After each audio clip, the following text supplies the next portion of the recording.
Tumpang gembira mendapat khabar rakan lama, Era Fazira sudah menemui teman baharu. Datuk Awi mendoakan agar jodoh pelakon dan penyanyi itu dipercepatkan. Mengutip laporan Cosmo, Awi berkata, sudah tiba masa untuk Era melangkah ke fasa seterusnya dengan lelaki pilihan selepas sekian lama hidup sendirian.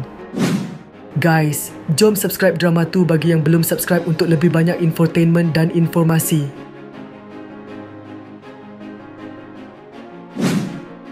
Alhamdulillah, kalau betul berita itu saya pun gembira. Eloklah mereka bersatu agar dapat saling menjaga antara satu sama lain. Jangan buang masa lagi, fikirkan masa depan yang lebih baik dan hidup dalam keadaan aman damai serta berkasih sayang.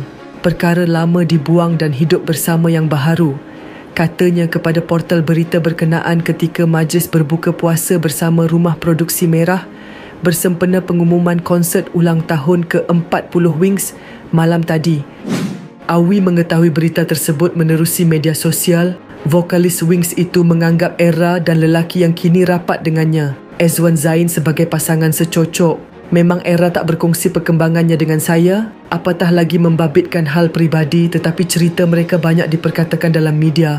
Saya nampak lelaki itu muda sedikit dari Era, namun saya rasa mereka sangat serasi kerana Era kan keras sikit, manakala lelaki itu pula nampak lebih tenang. Dalam kekerasan ada ketenangan di situ, ujarnya mengulas mengenai Era dan pasangannya. Secara spontan, Awi juga tidak ketinggalan menzahirkan ucapan awal selamat pengantin baharu buat pasangan tersebut. Mungkin kahwin nanti saya tak dijemput, jadi saya nak ucapkan dahulu selamat pengantin baru. Selamat maju jaya Era dan selamat pengantin baru in advance, katanya.